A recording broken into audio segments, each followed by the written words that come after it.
தாலி கட்டின புருஷன் சாமியாரா போயிட்டான்னா அதுக்கு காரணம் கட்டிக்கிட்ட பொண்டாட்டி சரியில்லைன்னு அர்த்தம். தோடு போயிருந்த புள்ள வீட்டுல சும்மா இருந்தா அப்ப ஏன் ஓடி போக மாட்டான்?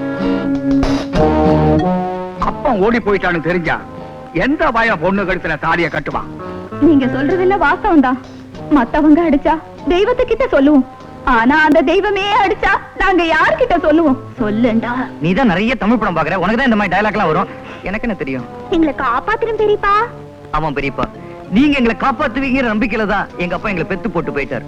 அவரோட நம்பிக்கையை வீணாக்கிறாதீங்க. நான் யாருடைய நம்பிக்கை வீணாக்க விரும்பல.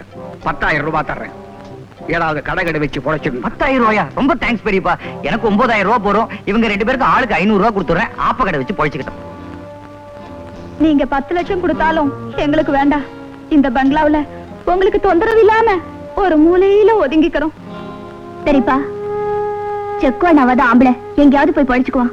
பாவம், இவங்க 2 பேரும் பொம்பளைங்க, இங்கே இருக்கட்டும். ஐயோ, என்னோட தங்கச்சி என் சித்தி என்கிட்ட இருந்து பிரிச்சிடாதீங்க பெரியப்பா. நாங்க பாச பறவைகளா இருக்கோம், நீங்க தாய் பறவையா இருங்க. சித்தி ஒட்டி. சாந்தி, பறவைங்க ஒரே கூட்டுல இருக்கலாம், ஆனா பங்காளிங்க ஒரே வீட்டுல இருக்க முடியாது. சாமியாரா போன சித்தப்பா மனசு மாதிரி சீக்கிரம் வீட்டுக்கு வந்துருவாரு. அது வரைக்கும் இவங்க எல்லாம் விருந்தாளியா இங்கேயே இருக்கட்டும் பெரியப்பா. நம்மளை விட்டா இவங்களுக்கு வேற யாரு இருக்காங்க? கொஞ்ச நாளைக்கு நம்ம வீட்டுல விருந்தாளியா இருக்க. தேங்க்யூ பெரியப்பா. வாங்க, நான் போய் பெரியப்பாவை சமாளிச்சுக்கிறேன். நீ போமா. கடைசியில நம்மள விருந்தாளி ஆக்கிட்டாள, வச்சுக்கிறேன் அவளுக்கு. வெள்ளக்காரன் கூட இந்தியாவுக்கு வரும்போது விருந்தாளியா தான் வந்தா, கடைசியில் நாட்டையே பிடிச்சு இல்லையா? ஆஃப்டர் ஆல் இது ஒரு சின்ன வீடு, முழுசா ஆக்கிரமிச்சிருவோம். எங்க ஏசி ரூம் பல்லுமே. பழக்க தெரியாத பையன். இரும்பு பெட்டி எந்த ரூம்ல இருக்கு? ஐயா, பழக்க தெரியாதவங்க. சமையல் ரூம் எங்க இருக்கு?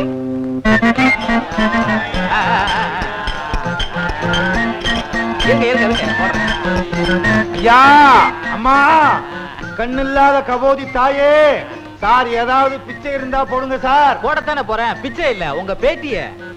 பேட்டியா? யார் நீங்க? அணுகுண்டு பத்திரிகையோட நிருபர். அணுகுண்டுன்னு சொல்றீங்க, எலும்பு துண்டு மாதிரி வந்து நிக்கிறீங்களே.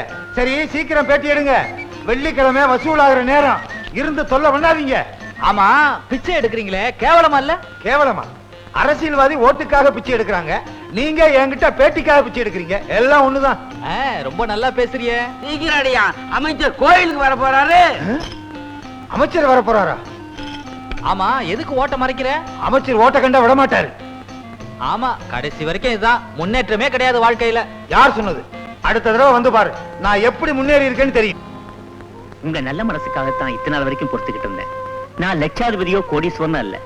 நீங்க கொடுக்கிற வாடகை பணத்தை வச்சுதான் என் குடும்பத்தை நடத்த வேண்டியிருக்கு. ஐயா, இன்னும் ஒரு வாரம் பொறுத்துக்கங்க. எப்படியாவது உங்களுக்கு சேர வேண்டிய பணத்தை கொடுத்துறேன். எப்படியம்மா கொடுக்க போறீங்க? உங்க மகனும் வேலை வெட்டி இல்லாம அலைஞ்சுக்கிட்டு இருக்கான். அம்மா, எனக்கு எப்படியாவது பணம் வேணுமா? அத்தை, பாமா சாந்தி, இந்தாங்க. என்னமா இது? அவர் பேசினதெல்லாம் நான் கேட்டுட்டு தான் இருந்தேன். இதை வச்சு அவருக்கு வாடகை கொடுத்துருங்க. இதுக்குமா இதெல்லாம்? இதுல என்னமா இருக்கு? மகன் கொடுத்தான்னா, வரப்புற மருமக கொடுத்தான்னா எல்லாம் ஒண்ணுதான். வாங்கிக்கங்கம்மா, நான் சாயந்தரமா வந்து வாடகை பணத்தை வாங்கிக்கிறேன். அத்தை, இத கொடுக்க எனக்கு உரிமை இல்லையா? அதுக்கு சொல்லலமா. புரியுது அத்தை, என்ன உங்க வீட்டு மருமகளா இன்னும் ஏத்துக்கல. சாந்தி அத்தை, உங்க மகனை கல்யாணம் பண்ணிக்கிறதுக்கு பொண்ணு வீட்டு சீதனமா இத வச்சுக்கோங்க. வச்சுக்கோங்க அத்தை, நான் வரேன். என்னம்மா? உங்களுக்கு பிடிச்ச பாவக்காய் கூட்டு செஞ்சுட்டு வரதுக்கு நேரம் ஆயிடுச்சு. பாவக்காவை நீங்களே வச்சுக்கோங்க, மத்தது நான் பரிமாறுறேன். ஏமா, எல்லாத்தையும் பரிமாறுற, பாவக்காய மாத்திரம் ஏன் பரிமாற மாட்டேங்கிற? சரிப்பா, யார் மேல ரொம்ப பாசமா இருக்கமோ அவங்களுக்கு இந்த கசப்பான பாவக்காயை பரிமாறினவங்க உறவு முறிஞ்சு போயிடும்னு ஒரு நம்பிக்கை. அடியே, என்ன பரிமாற சொன்னா அந்த சாந்திய பரிமாற விட்டுட்டு வந்து நிக்கிறிய? அம்மா, உருளைக்கிழங்கு நல்லா இருக்கு, நீ சாப்பிடுறியா? தின்னி பண்டாரம், எனக்கு வந்து வாச்சிய. ஏன் சாந்தி, கையில் இருந்த தங்க வளையல் எங்க? பெரியப்பா, அது நான் பாத்திரம் கலப்பின பெரியப்பா. அப்போ வளையல் லூசா இருந்தது, அதான் பீரோல கட்டி வச்சுட்டேன். பீரோவை பூட்டி தானே வச்சிருக்கிறேன். ஏன்னா இங்க 4-5 ஜீபூம்பா அறையுது. ஜீபூம்பாவா? அம்மா, பெரியப்பா உன் பேரை கரெக்டா சொல்லிட்டாரு. அடியே, உன்ன போய் நான் பெத்தனே.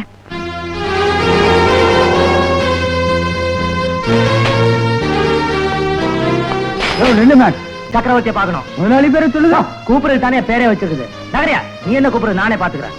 யோ யோ யோ. அடடே, ஜீவா தம்பி, வாப்பா வா. என்னது கையில வளையல்? மதுரைக்கு வந்த கண்ணகி மாதிரி. அவளுக்கு இருந்த சக்தி எனக்கு இருந்திருந்தா இந்த வீட்டையே எரிச்சிருப்பேன். அப்படி என்னப்பா அவ்வளவு கோவம்? கோபம் இல்ல, தன்மானம். பெரியவர் கொடுத்து அனுப்பிச்ச வளையல் அடகு வச்சு எங்க வயித்த கழுவிக்கிற நிலைமையில நாங்க இல்ல.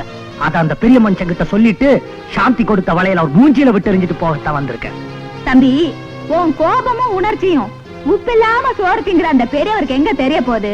அந்த வளையல என்கிட்ட கூட நல்ல நறுக்குன்னு 4 கேள்வி கேட்டு அந்த ஆள் முகத்திலேயே விட்டறியறேன். ஜீவா ரொம்ப ரோஷக்காரன். இந்த வளையலுக்கெல்லாம் வளைய மாட்டான்னு சொல்லுங்க.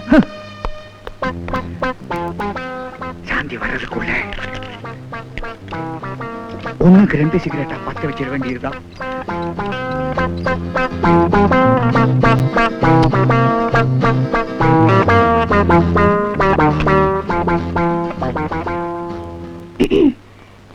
பெரியவங்க கிட்ட ஒரு முக்கியமான விஷயம் சொல்லணும். பத்தி இந்த வளையல பத்தி. உனக்கு ஏது இந்த வளையல்? வந்து சொல்லு.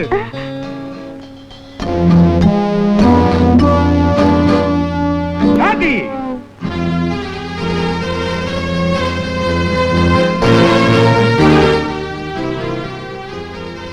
என்ன பெரியப்பா? என்ன இது?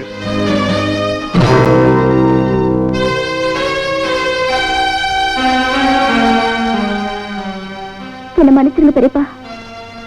அத்தை பணம் இல்லாம கஷ்டப்படுறாங்கன்னு தெரிஞ்சு நான் தான் அந்த பணியில கொடுத்துட்டு வந்தேன். இருந்தாலும் பெரியவர்கிட்ட ஒரு வார்த்தை சொல்லி இருக்கலாம். தப்பு உண்மையில இல்லம்மா. பொம்மைய காட்டி புள்ளைய தூக்கிட்டு போக பாக்குறாங்க. ஆனா அது இந்த சக்கரவர்த்தி கிட்ட நடக்காது. தாயே, பிச்சை போடுங்க தாயே, கண்ணில்லாத கபோதி தாயே. என்னையா அது குரல் மட்டும் கேக்குது, வாய செய்யல. ஐயா, அம்மா, கண்ணில்லாத கபோதி தாயே, பிச்சை போட்டீங்கன்னா நீங்க ரொம்ப நல்லா இருப்பீங்க தாயே. ஏயா வாய திறந்து பிச்சை கேட்க கூடாதா? இதுக்கு ஒரு பின்னணியா? வாயை திறந்தா வலிக்குது ஐயா, அதனாலதான் டேப் ரெக்கார்ட்ல பிச்சை எடுக்கிறோம். எப்படி நம்ம முன்னேற்றம்? ஆஹா, பிரமாதம். சாப்பாடு இப்பெல்லாம் வீடு வீடா போய் பிச்சை எடுக்கிறது இல்ல, ஹோட்டல் சாப்பாடு தான். டேய், அண்ணே. சிக்கன் 65, 75, 85 எல்லாம் கொண்டு வந்திருக்கியா? கொண்டாந்துருக்கேன்னு நிருபர 95 வந்து பாருங்க, நம்ம முன்னேற்றம் இன்னும் டாப்பா இருக்கும். பத்மநாபா, என் தங்கச்சி மேலே நான் எவ்வளவு பாசம் வச்சிருந்தேன்னு உனக்கே நல்லா தெரியும். அவ கல்யாணத்துக்காக நான் என்னென்ன ஏற்பாடுகள் எல்லாம் பண்ணினேன், எவ்வளவு பணம் செலவழிச்சேன். ஆனா அவ கல்யாணத்தன்னைக்கு எவன் கூடவோ ஓடி போயிட்டான். எதுக்குமே தலைவணங்காதனா அந்த அவமானம் தாங்காமே கூட விட்டு ஓடி வந்துட்டேன். வாழ்க்கையில எல்லாத்தையும் இழந்துட்ட எனக்கு இப்ப இருக்கிற ஒரே சாந்தி நம்ம சாந்தி தான். அவளையும் காதலுக்கு பலியாக்கி அடுப்புல நெருப்போடு நெருப்பா பொசுக்க நான் விரும்பல. சரி, ஓ இஷ்டப்படியே சாந்திக்கு ஒரு நல்ல இடத்துல மாப்பிளை பார்த்து கல்யாணத்தை முடிச்சிடுவோம். முடிச்சிடுவோம் இல்ல, முடிக்கிறோம்.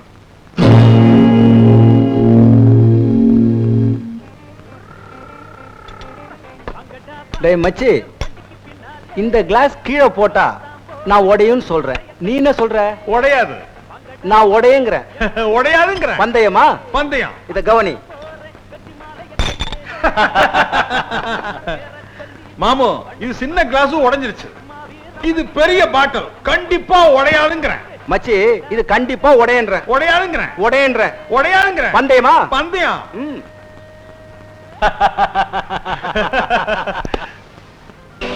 பங்கு, இப்ப நான் இவங்களை அடிப்பேன்ற. நீங்க அடிக்க மாட்டீங்கன்னு சொல்றேன். இல்ல, நான் அடிப்பேன்ற. இல்ல அடிக்க மாட்டீங்கன்னு சொல்றேன். பந்தயமா? பந்தயம். ஏய்,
என்னால முடிஞ்ச அளவுக்கு முயற்சி பண்ணி பார்த்துட்டேன்.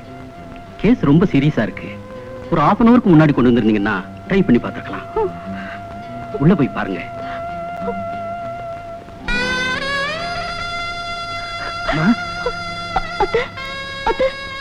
கண்ணு திறந்து பாருங்க. அம்மா, சிவா, உன்னை அனாதையா விட்டுட்டு நான் ஃப்ரெண்டா?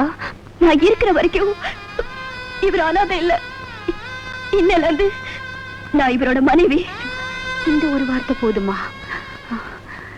இந்த முரட்டு குழந்தைய நான் உங்ககிட்ட ஒப்படைக்கிறேம்மா.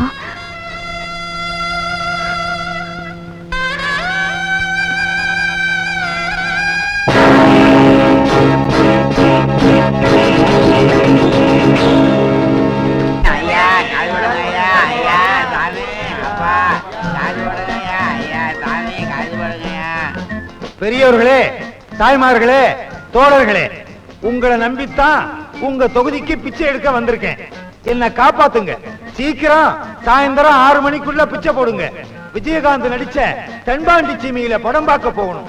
படம் ரொம்ப நல்லா இருக்கா. ஐயா, அம்மா, நிருபரே, எப்படி? ஆஹா, ரொம்ப முன்னேற்றம். நாட்டுல விஞ்ஞானம் வளர ஆரம்பிச்சிருச்சு. அதே மாதிரி நாங்க விஞ்ஞான ரீதியா பிச்சை எடுக்க ஆரம்பிச்சிட்டோம். இதே நேரத்துல நான் 3 கோவில்ல பிச்சை எடுத்துக்கிட்டு இருக்கேன். 3 கோவில் இல்லையா? அது எப்படி? நான் பிச்சைக்காரனை நடிச்சு ஒரு டிவிய கபாலீஸ்வரர் கோயிலுக்கு அனுப்பிச்சிருக்கேன், ஒரு டிவிய கருமாரியம்மன் கோவிலுக்கு அனுப்பிச்சிருக்கேன், ஒரு டிவிய காமாட்சி அம்மன் கோவிலுக்கு அனுப்பிச்சிருக்கேன். சாயந்தரம் வேன்ல கலெக்ஷன் வரும். அதை எடுத்துக்கிட்டு நான் கார்ல வீட்டுக்கு போயிருவேன். ஆஹா, தொழில நவீனப்படுத்திட்டீங்க சார். பசுமை புரட்சி மாதிரி பிச்சைக்கார புரட்சி. ஆமா, இவரை நான் எங்கேயோ பார்த்திருக்கேனே. இவர் தனிக்கட்சி ஆரம்பிச்சாரு, ஒர்க் அவுட் ஆகல, இங்க வந்து செட்டில் ஆயிட்டாரு. ஆமா, அடுத்து உங்க திட்டம் என்ன? எலெக்ஷன்ல நின்னு பதவிக்கு வந்துருவேன், அப்ப வந்து பாருங்க. செகண்ட் சேனல் பாக்குறீங்களா? செகண்ட் சேனல்ல என்ன இருக்கு? எல்லாம் இருக்கிறது தான், வேற என்ன புதுசா இருக்க போகுது? அம்மா பசிக்குதே, தாயே பசிக்குதே, பாலும் பழமும் வேண்டாம் தாயே, புரட்டா மட்டும் போட்டால் போதும். என் தங்கச்சியால எனக்கு ஏற்பட்ட தலைகுனிவேன். சாந்தியாவது நிமிர செய்வான்னு நினைச்சேன். ஆனா அவளோ என் கௌரவத்தை மண்ணோட மண்ணா புதைச்சிட்டு போயிட்டாளே. சரிப்பா, தட்டு நிறைய ஸ்வீட் கொண்டாந்துருக்கேன். உங்களுக்கு வேணுங்கிறத எடுத்துக்கங்க, நான் அப்புறமா சாப்பிட்டுக்கிறேன்.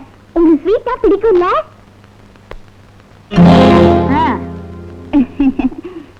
நம்ம குடும்பத்துல வெக்கம், மானம், சூடு, சொரணை எதுவும் இல்லன்னு ஊருக்குள்ள பேசிக்கிறாங்க. அதுக்காகத்தான் மோர்ல உப்பு, உரப்பு எல்லாத்தையும் போட்டு கொண்டு வந்திருக்கேன். உங்களுக்கு பிடிக்கும்ல? புண்பட்ட இதயத்தை புகை விட்டு ஆத்தணும்னு வள்ளுவரே சொல்லியிருக்காரு. உங்களுக்காக ட்ரிபிள் ஃபைவ் சிகரெட் கொண்டு வந்திருக்கேன். புது பேக்கெட்.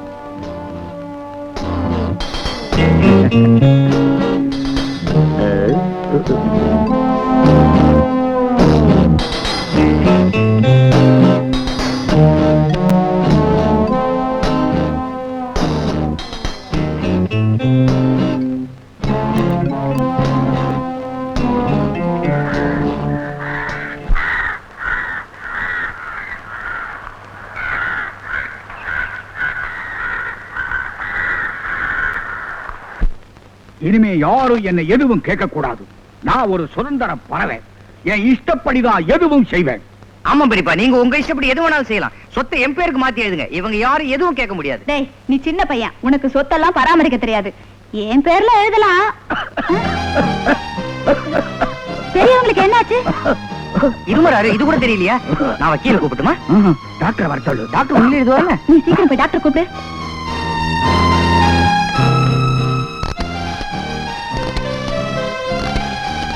மறுபடியும் சிகரெட் ஆரம்பிச்சிட்ட மாதிரி தோணுது. உடம்பு நார்மலா தான் இருக்கு. எதுக்கு கவலைப்படுறீங்க? திடீர்னு நெஞ்சு வலிக்கிற மாதிரி இருக்கு. அதுக்கு காரணம் சாந்தி தான். நான் நினைக்கிறேன் அவளை பத்தி கொஞ்ச நாள் நினைக்காம இருந்தா நல்லா இருக்கும். மருந்து கொடுத்து அனுப்புறேன், ரெஸ்ட் எடுத்துக்கங்க. நான் வரேன்.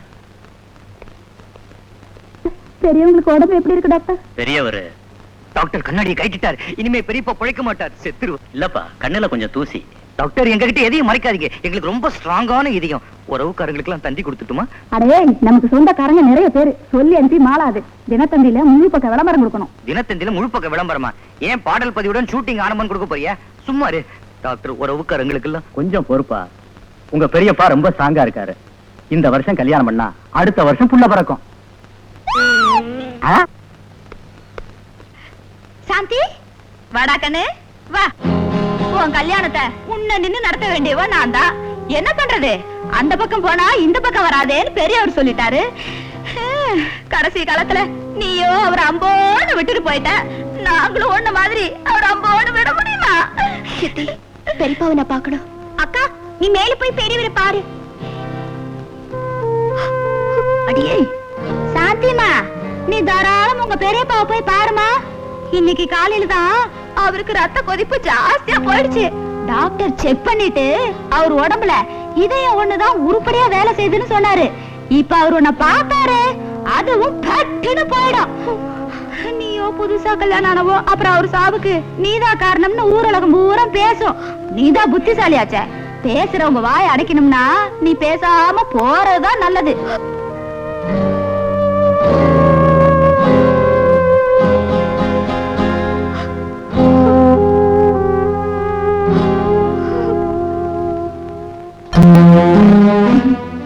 பெரியவங்க மன்னிக்கணும். ஒரு முக்கியமான விஷயம். என்ன? பெரியவங்க பேச்ச கேட்காம ஜக்கு அனுப்பி சாந்திய கூட்டிட்டு வர சொன்னேன். பெரியவங்க கிட்ட அவங்க ஆசீர்வாதம் வாங்கிக்கிட்டுமேன்னு தான். நான் அப்பவே சொன்னேன், பெரியவர் சாந்தியை தலைமுழுகிட்டாரு, ஆசீர்வாதம் எல்லாம் பண்ண மாட்டாருன்னு. சித்தி கேட்கலையே, பாசம் பொங்கிடுச்சு. பிரிஞ்ச குடும்பத்தை சேர்த்து வைக்கிறது புண்ணியம்னு சொல்லுவாங்க. ஆனா சாந்தி அப்படி நினைக்கலையே. நீயே நானும் பெரியப்பா சொத்தை ஏப்பம் விடத்தான் இந்த வீட்டுல உட்கார்ந்துருக்கோம்னு சொல்ற. அப்படியே சொன்னா? அது மட்டும் இல்ல, அந்த கிழவன் உங்களதான் ஒரு அனாதியா. அவருக்கு பிறகு அவரோட சொத்து 2 வகையில எனக்கு தான் சேரணும்னு சொல்றா. ஒண்ணு நான் அவரோட தம்பி மக, இன்னொன்னு நான் அவரோட தங்கச்சி மருமக அப்படின்னு சொல்றா. தங்கச்சி மருமக? நான் சுயமா சம்பாதிச்ச சொத்து. சொன்னேனே, இந்த சொத்தெல்லாம் பெரியப்பா நெத்தி வேர்வை நிலத்துல சிந்தி சம்பாதிச்சதுன்னு. அதுக்கு அவ சொல்ற, நான் மட்டும் இல்லைன்னா அந்த கிழவன் குடிச்சு சூதாடி சொத்தெல்லாம் அழிச்சிருப்பான்னு சொல்ற. உடனே வக்கீல வர சொல்றான். என் சொத்து பூராவும் என் தம்பி கோடீஸ்வரன் குடும்பத்துக்கு தான் சேரணும்னு உயிர் எழுதி வைக்க போறேன். கோடீஸ்வரன் குடும்பம்? கோடீஸ்வரன் குடும்பம்னா நான் தானே நினைப்ப. டேய், உங்க அப்பங்கிட்ட தலையை குனிஞ்சு தாலியை வாங்கிட்டவ நான் தான். நான் கூட தான் குனிறேன், தாலி கட்ட மாட்டேன்ட்டாரே. சும்மா இருடா, முதல்ல சொத்து நம்ம கைக்கு வரட்டும், அப்புறம் பாத்துப்போம். கொன்னுடுவோமா? அடே பேச்சுக்கு சொன்னேன். எல்லாமே உனக்கு அவசரம் தான். உன் அவசரம் தான் உன்னை இந்த நிலைமைக்கு ஆளாக்கிடுச்சு. உண்மையிலேயே நீ ஒரு அனாதை. இப்போ உனக்கு இருக்கிற ஒரே ஆதரவு உன் பணம் தான். அதையும் நீ சுத்தி இருக்கிற இந்த அலிபாபா கோஷ்டி கிட்ட இழந்துட்ட, நீ அவ்வளவுதான். முதல்ல நீ படுக்கையை விட்டு எந்திரி. ஊட்டி எஸ்டேட்டுக்கு என் கூட வா. அங்க போய் உயில யார் பேர்ல எழுதுறது, எப்படி எழுதுறதுன்னு நாம பேசி முடிவு பண்ணிக்குவோம். சித்தி, எனக்கு இவ்வளவு பெரிய அதிர்ஷ்டம் அடிக்கும் நான் நினைக்கவே இல்லை. என்னடா சொல்ற? பெரியப்பா தன்னோட சொத்தெல்லாம் என் பேர்ல தான் எழுதி வைக்க போறாரு. அதான் உள்ளுக்குள்ள பயங்கரமா டிஸ்கஸ் பண்ணிட்டு இருக்காங்க. ஆசையில மண்ணு விழா. இத பாருடா, அவருக்கு அடுத்தது இந்த வீட்டுல நான் தான் பெரியவா. அது மட்டும் இல்ல, ரொம்ப நாளாவே அவரு என்னத்தான் அடுத்த வாரிசுன்னு சொல்லிட்டு இருந்தாரு. ஆமா, அடுத்த வாரிசுன்னு சொல்றாங்க. ஏன் போக்கிரி ராஜா குரு சிஷ்யன் சொல்றது இல்லையா? நிறுத்துங்க. பெரியப்பா ஒரு நாள் அவர் படத்தை என்கிட்ட கொடுத்து, நீதாமா எனக்கு அப்புறம் இந்த குடும்பத்தை நடத்தணும்னு சத்தியம் வாங்கிட்டாரு. பயங்கரமா ரீல் விடுறீங்களே. பெரியவர் இன்னும் சாகவே இல்ல, அதுக்குள்ள சத்தியம் நான் தான் வாரிசுன்னு ஆரம்பிச்சிட்டீங்களா? சிவ சிவ சிவ சிவ சிவ சிவ. பெரியவர் மண்டை போட்டதுக்கு அப்புறம் இந்த வீட்டை நான் கோவில் ஆக்க போறேன். நான் நினைவு சின்னமாக்க போறேன். சரி, தூள் தூளா இடிச்சிட்டு பெரிய பங்களா கட்டி ஷூட்டிங்க்கு வாடகைக்கு விடுங்க. சொத்து உனக்கு வந்தா தானே? ஏன் வராது, ஏன் வராது? அந்த ஆளுக்கு கொள்ளி வைக்க போறது இந்த கை, பால் ஊத்த போறது இந்த கை. கர்மம் பண்றவனுக்கு தான் சொத்து வந்து சேரணும். அந்த கர்மத்தை நான் பண்ணிட்டு போறேன். கர்மம் கர்மம். பொம்பளைங்களை சுடுகாட்டுக்குள்ள விட மாட்டாங்க. அது ஏன்னு இப்பதான் புரியுது. என்னென்ன புரியுது? பொம்பளைங்களை சுடுகாட்டுக்குள்ள விட்டா செத்தவங்களோட நானும் சேர்ந்து உடங்கட்டை ஏறேன்னு ஊரை 2 படி திருவீங்க. அண்ணே, நீ ரொம்ப அதிகமா பேசுற. அண்ணாவையே மிரட்ட ஆரம்பிச்சிட்டீங்களா? நீங்க தேர மாட்டீங்க. சித்தி, ஏய் சித்தி, ஒத்து. வராங்க வராங்க.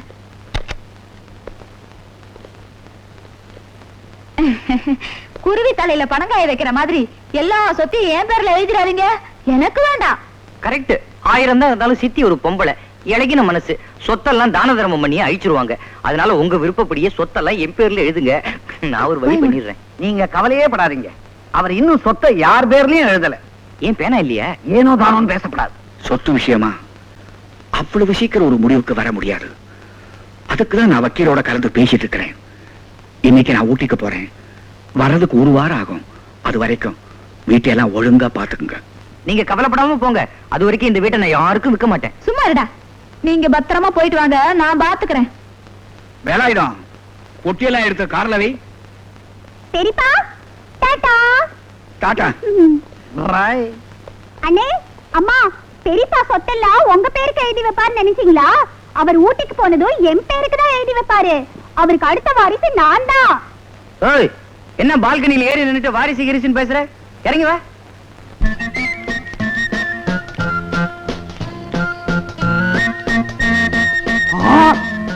சாமி, எல்லா கோயிலையும் பிச்சை எடுத்து வசூல் பண்ணி எல்லாத்தையும் மொத்தமா வச்சுக்கிறீங்களே, எங்களுக்கு ஒரு கோயில் கொடுக்கப்படாதா? வாஸ்தவம் தான். இன்னையிலிருந்து உனக்கு கபாலீஸ்வரர் கோயிலை எழுதி வச்சிடுறேன்.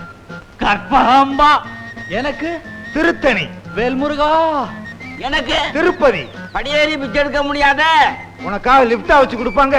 எனக்கு பழனி முருகா, எங்களுக்கு தானம் கொடுத்த தலைவர் வாழ்க! தலைவர் ஏய், தலைவர் பதவி எல்லாம் பெரிய பிரச்சனையா. எனக்கு தலைவர் பதவி வேண்டாம். இன்னையிலிருந்து நம்ம சங்கத்துக்கு நான் தான் பொதுச் செயலாளர். பொதுச் செயலாளர். யோ சும்மா இருங்களையா, உடனே ஆரம்பிச்சிருவீங்களே. நம்ம சங்கத்துக்கு ஆள் சேர்க்கிறது, விளக்குறது, நிதி சேர்க்கிறது, சேர்த்த நிதியை பேங்க்ல என் பேர்லயே போட்டுக்கிறது எல்லாமே எனக்கு தான் உரிமை. யாராவது கேள்வி கேட்டீங்க நம்ம சங்கத்திலிருந்து டிஸ்மிஸ். அப்படின்னா நான் உங்களுக்கு உதவியா இருக்கிறேன். நீ உதவியா இருக்க வேண்டாம். டிகேஎஸ் நாகராஜனும் அவங்க சம்சாரமும் எனக்கு உதவியா இருப்பாங்க. பொதுச் செயலாளர், நீங்க சொல்றது கரெக்ட். இந்த நாகராஜன் சொல்றபடி நடந்துங்க. நாகராஜா, நீ சொல்றபடிதானே நடந்துகிட்டு இருக்கேன். இந்த ஆளு எவ்வளவு பெரிய சீனியர். இவர் எத்தனை சங்கத்துல இருந்தாரு. இவர் சொல்றத நான் கேட்கறதே இல்லையே. எல்லாம் என் விதி. ஒரே இடத்துல ஒழுங்கா இருந்திருந்தா வருமா இந்த கதி? அங்க என்னையா முணுமுணுப்பு? கணக்கு கேக்குறேன், கணக்கு கணக்கு. கணக்கா? கணக்கு கண்ட கண்ட தெருநாய்க்கெல்லாம் பதில் சொல்ல தயாரா இல்ல. என்னையா நம்மளெல்லாம் பார்த்து திருநாயின்னு சொல்றாரு? தெருநாயா? அதுவும் நன்றி உள்ளதுதான். இவனை பொதுச் செயலாளர் ஆக்கினதே நான் தான். எனக்கு தெருநாய் பட்டமும் வேணும், சொறி நாய் பட்டமும் வேணும். கஞ்சி ஆறுது, சாப்பிடுங்க. என்னங்க, தொட்டுக்க ஒண்ணு இல்லைன்னு பாக்குறீங்களா? எல்லாம் இருக்குதே. என்ன இருக்கு? உன் கால் வந்து தஞ்சாவூர் வாழைத்தண்டு கூட்டு, இடுப்பு கேரள தாவியல், உன் கை மைசூர் ரசம், கண்ணோ காஷ்மீர் ஆப்பிள் பச்சடி. மொத்தத்துல என்ன ஒரு உடுப்பி ஹோட்டல் ஆக்கிட்டீங்களே.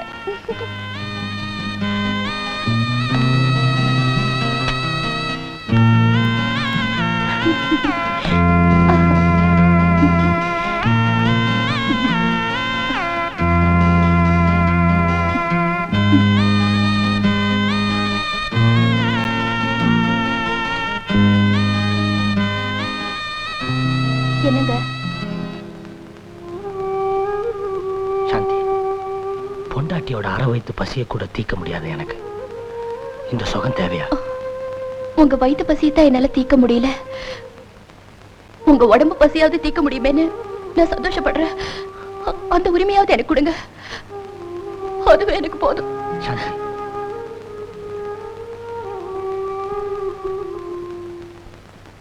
ஜூலி, உனக்காக லாக்கரையே உடைக்கிறேன். என்ன லாக்கர் சாவியா, சைக்கிள் சாவியா? டேய் தரடா. டேய் ஓய் ஓய் ஓய், பண்ணிட்டு இருக்க? எந்த சாவியும் சேர மாட்டேங்குது. அதனால உடைச்சு திறக்க போறேன். உடைக்க போறியா? நிஜமா? சத்தியமா உடைக்க போறியா? சத்தியமா. உடைச்சேனா எனக்கு ஒரு 2000 ரூபாய் கொடுடா. எனக்கு இப்படி ஒரு சித்தி. அண்ணே, எனக்கு ஒரு 1000 ரூபாய் கொடு, வேர்க்கல்ல வாங்கணும். 1000 ரூபாய்க்கு வேர்க்கல்லையா? நீ தின்னே குடும்பத்தை அழிக்க போற. ஹெல்ப் பண்ணுங்க. என்ன அவல குரல்? அவன் வேற உள்ள வந்துட போறான். கொஞ்சம் இருங்க. சக்கரவர்த்தி நானும் கார்ல போய்கிட்டு இருந்தோம். மலைப்பாதையில காரை வேகமா ஓட்டாதேன்னு அவன் கேட்கல.